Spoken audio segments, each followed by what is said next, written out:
मैं मांगूंगा मुझे मिल जाएगा।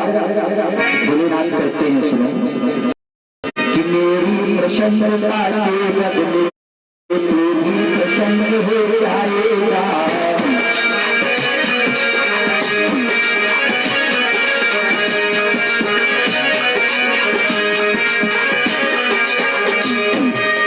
मेरी प्रसन्नता के बदले तू भी प्रसन्न हो जाएगा।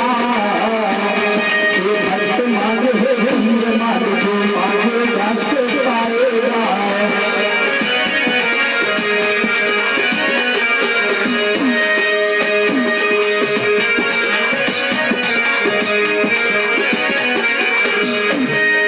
ये भैया आज बाबा भोलेनाथ कहने लगे मैं इतना प्रश्न हूं जिसका कोई जवाब नहीं। आप कुछ मुख से बोल करके तो देखो, जो तुम मांगोगे मैं देने के लिए तैयार हूं। तैयार इस प्रकार से वृंदावन कहा तो बाड़ा से कहता है प्रभु सर्वप्रथम अगर आप मुझे देना ही चाहते हैं तो सुनो। सबसे पहले वरदान क्या मांगा है 1200 में प्रभु भोलेनाथ से। और पहले तो यही याचना है रखिएगा दया सदा।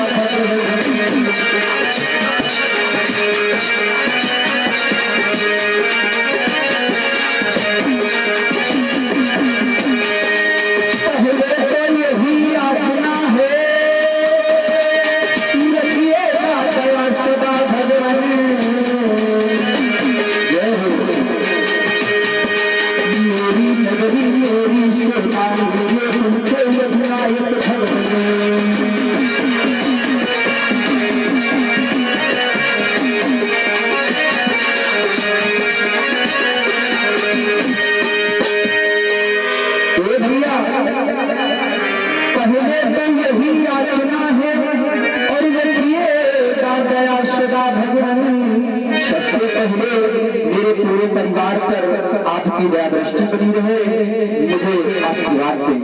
और साथ में दूसरी लाइन भी जोड़ दी गई है, इसमें बताया गया है कि परिवार के साथ साथ जो ये सेना नायक हैं हमारे जितने अंगरक्षक हैं ये भी परिवार में ही आते हैं, इनकी भी रक्षा आपको करना पड़ेगा। तो बाबा भोलेनाथ कहने लगे और बताओ क्या मांगना चाहते हो। तो भैया दूसरी वरदान में आज उसने कहा है प्रभु अरे आपत्ति समय में ध्यान धरो तेरे वही सहायक हो।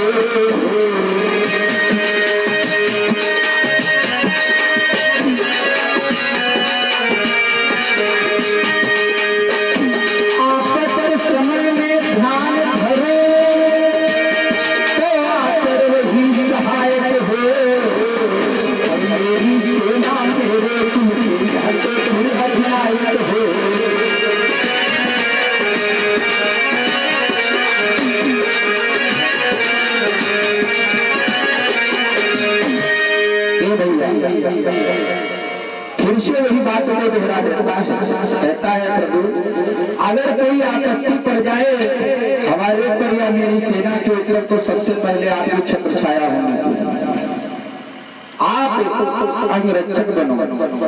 बाबा भोलेनाथ कहने लगे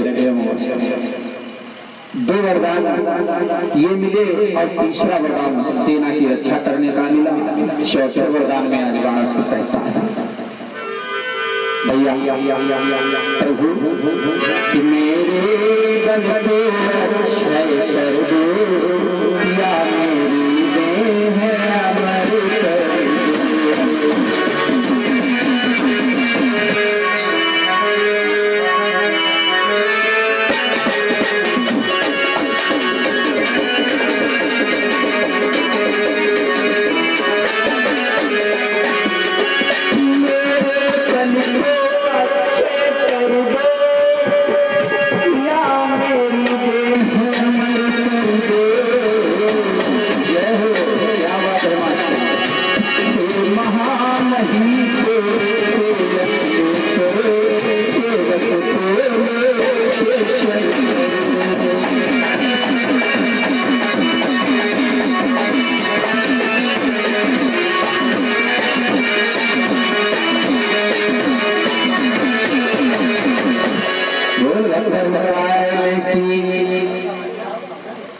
इस प्रकार से आज मैं बताया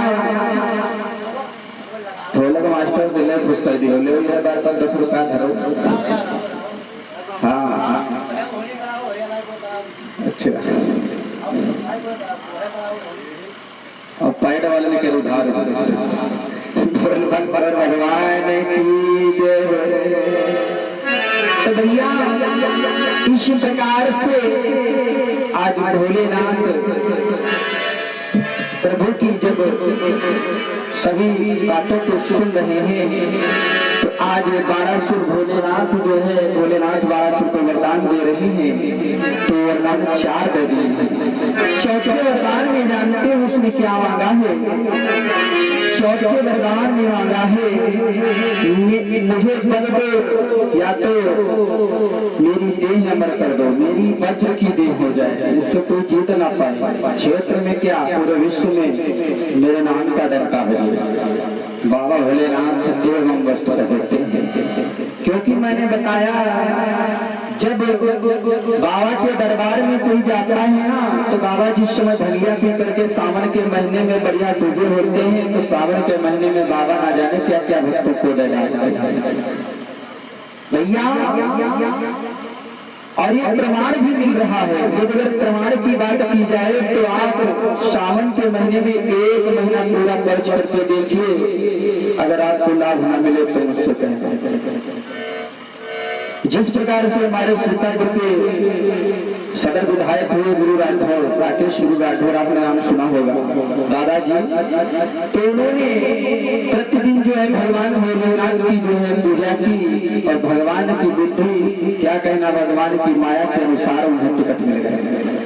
भाजपा विधायक भी उन्हीं के नाम वाला सीट थे, उनका भी नाम यही था।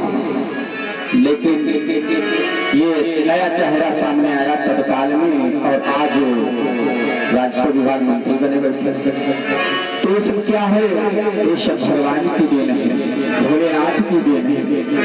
तो भोलेनाथ की शरण में अगर आप आए हैं तो श्रद्धा भाव के साथ में बाबा भोलेनाथ तुम्हें सब कुछ दे देंगे। तो इसलिए बताया गया है भोलेनाथ से अगर आपको कुछ मांगना है तो मांगने से पहले आपको अपने अंदर भाव रखना पड़ेगा। जिस प्रकार से 12 सुर बाबा को मनाने के लिए खुद भक्ति में पागल हो गया और बाबा ने स्वयं दर्शन दिए और वरदान दे रहे। अब 5वें वरदान में जानते हो क्या कहता है अवश्य तो प्रभु कि धन दो जन दो बल दो बल दो और भव भूतेश्वरी प्रथाए दो, यश दो यश दो हे स्वरूप सेवक को सहस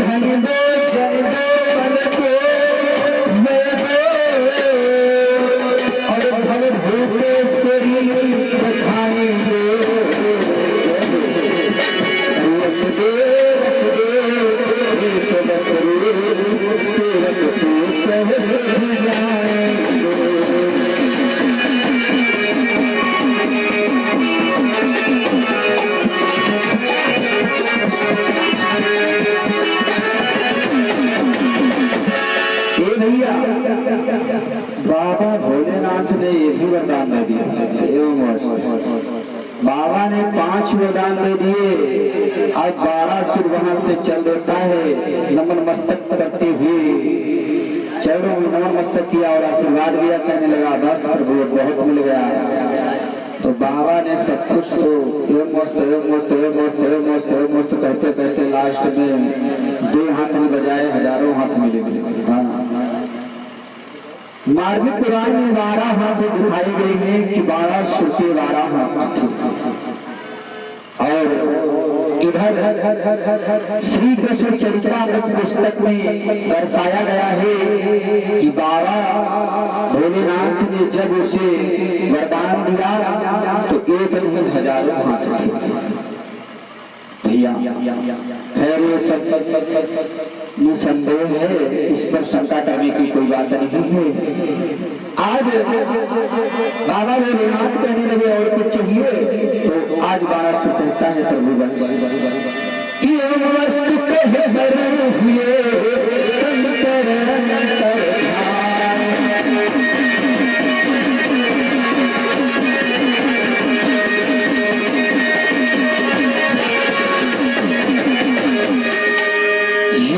वस्तु कहे और शंकर अंतर बारासुर में पुण्य किया अपने घर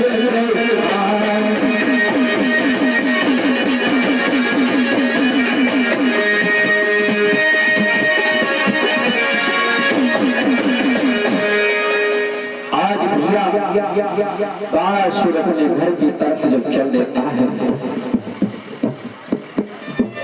तो भैया बताया गया है रास्ते में एक महाशय से भेंट होती है। वो गांव के ही थे, बारासुर के रहने वाले, स्वरूपुर गांव के रहने वाले थे। उनका नाम था रामकृष्ण ध्वज। दादा समय पुस्तकन में हर प्रकार से लेखन आया है, वैसे एक हिसाब से अगर देखा जाए तो ये सब जो है अलटन पलटन है, कथाओं में अलटन पलटन है और कथाओं का कहीं पर भी अंत नहीं है।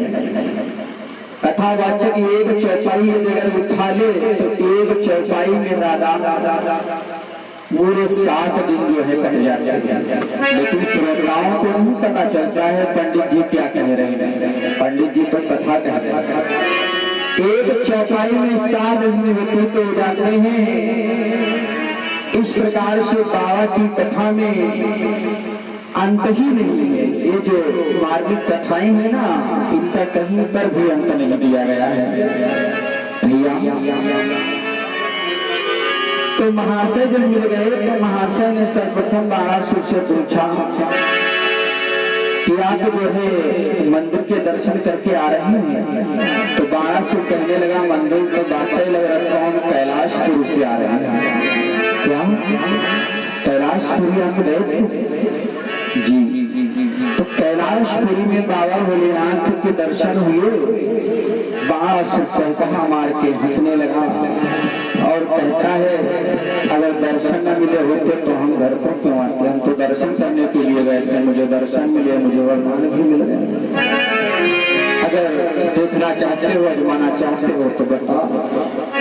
तो बाबा जी लंगोटी अपने समेट तुरंत लगे और कहाँ पे लगे? उसी मंदिर को जाते हैं और कैलाशपुरी में नहीं चढ़ पाए। कैलाशपुरी से सबसे पहले ये मंदिर पड़ता है बाएं हाथ में। गर्भानी बाबा के दर्शन करते हैं और भैया शंकर जी के पास पुष्प अर्चन बंदन चंदन किया और बाबा भोलेनाथ से कहते हैं बाबा भोलेनाथ हमारे गांव का राजा ये बारासुर हम लोगों की नहीं सुनता है। ये राजा है और हम लोग तो प्रजा हैं। तो प्रभु मेरा अभी कोई मकान नहीं बना है, मेरे रहने के लिए कोई जगह नहीं है। प्रभु थोड़ी दया अगर आपकी हो जाए तो मेरा मकान बन जाए, मेरा घर परिवार चलने लगे भैया। तो आज जब इस प्रकार से बाबा भोलेनाथ के मंदिर में हो गया, इस प्रकार से बाबा भोलेनाथ से विनय कर रहा है।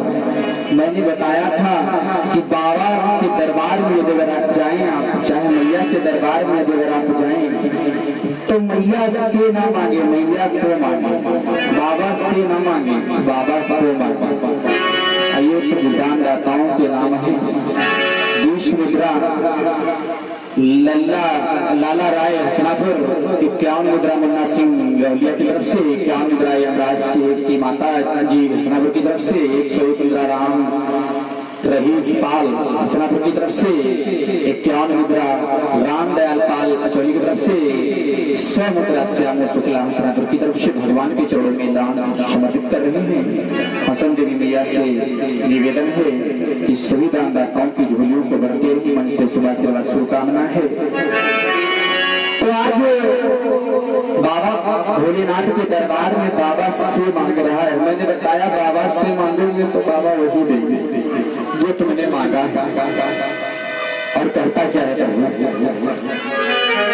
तुम्हारी मटिया हमारे गांव में जगह जगह पर रखी है, जगह जगह पर शिवलिंग रखे, लेकिन उसके ऊपर कोई छत्र छाया नहीं है। हे प्रभु भोलेनाथ, कितनी तरक्की हो गई दुनिया के हर घर में, हम सब रह गए कंकर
बाबा से मांगने के लिए जाओ तो बाबा को मांगो, बाबा से मांगोगे तो गड़बड़ हो जाएगा। मैंने बताया बाबा ने आशीर्वाद दे दिया, लेकिन कुछ ही दिनों में उसका मकान बन गया, लेकिन आने वाले समय में फिर गिर भी गए। भाई तो मकान बनाना है तो बाबा भोलेनाथ के मन में मकान बनाओ, बाबा भोलेनाथ को अपने मन में बसाओ। कि लगन तुमसे लगा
पंडाल में इतने लोग बैठे हो, ये बताओ मैया से किसको जो है प्यार है, किसको लगन लगी है? बताओ, सभी लोग हाथ ऊपर करें। जिन जिनको मैया से लगन लगी है, और जिनकी लगन नहीं लगी तो उनसे कहने बेकार है।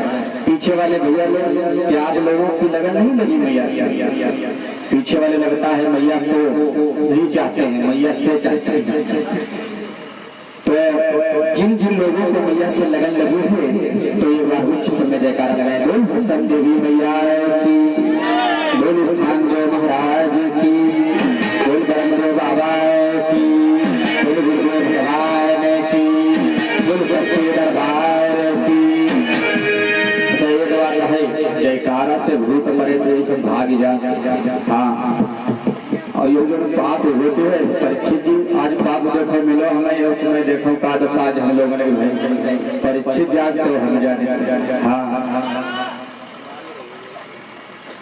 आज भैया पाप हम लोगों को ढुकाए गए हसनापुर गांव के बाहर नहरिया के पास। हाँ, और पाप ये जो है ना, ये बाई जब अटैक करता है तो इंसान की बुद्धि पलट जाती है। तो पाप कहने लगा पंडित जी हारमोनियम आरगन बांधो हिंद निकल लो मेरे गाँव में कथा था बननाई होगी। हाँ, यही माँ हमारे समराजी चल लो अंदर सुनो। इस हसनापुर ग्राम को ग्राम नहीं बल्कि धाम में परिवर्तित करने आए हैं। हट जाओ मेरे रास्ते से। इतना कहा परीक्षित झटपट नारियों में पूरी करे, सत्य बताए रंग पूछो। परीक्षित जी नारियों में पूरी करे। परीक्षित जी जब कूदे तक यहाँ से 10 कदम पैर पर चले गए, वहां से वापसी आए फिर पूरी करे। परीक्षित जी से हम कहे लोग कहाँ बनाते हो घर नहीं चलो कहा पाप भी करे नहीं देते। हम कहना बस सुना रहे हुए गए हाथ पकड़ो पकड़ी खींच ले बैठा ले गाड़ी में लेकर चले। तो ये पाप जो है, पाप कहता है तुम कोई धर्म का कार्य ना करो, भगवान का नाम ना लो। हाँ, तो भैया मैं निवेदन यही करूंगा कि भगवान से लगन लगाओ। कथा में बैठे हो तो भगवान से ना मांगो, भगवान को मांगो। जिस प्रकार से आज 1200 में मांगा वरदान, लेकिन दादा यदि अगर भगवान ने आपको दे दिया है तो अहंकार नहीं होना चाहिए। 1200 तो अहंकार हो गया। और जब वहां से चला तो उसको इतना तगड़ा वरदान मिल गया है कि भुजाएं मिल गई, हजारों वीराओं की खुगलाहट, ताकत की खुगलाहट उसे सहन नहीं। वो जंगल में घुसा, सारे वृक्षों को उखाड़ उखाड़ कर फेंक रहा है और शेर चीचे सब मार करके डाल रहा है। हाथियों की सूर पकड़ करके तुरंत लटकना लगा रहा है। कोई जीव जंतु पेड़ पौधे नहीं बचे कि उन सहस भुजाओं के बल पर सारा संसार हिला जाया है।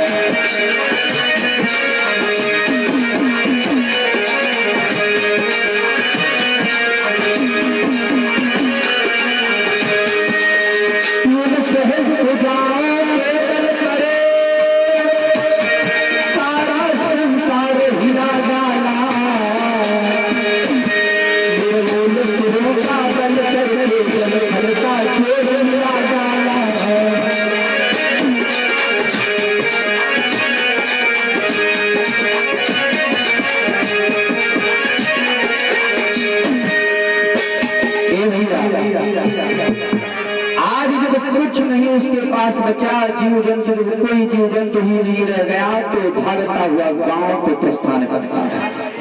गांव में जितने बाहुबली गोरा चंदा बढ़िया ये सब घूम रहे हैं, धमाधम तमाचा लगा हुआ धराशाही कह रहा है मेरे सिवाय क्षेत्र में कोई नहीं रहेगा, उसको अहंकार होगा।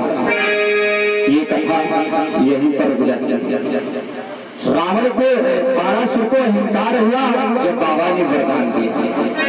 यही से कथा ठीक दोपहर कालीन मेला में कल स्मरण करेंगे गुरुदेव जी के माध्यम से।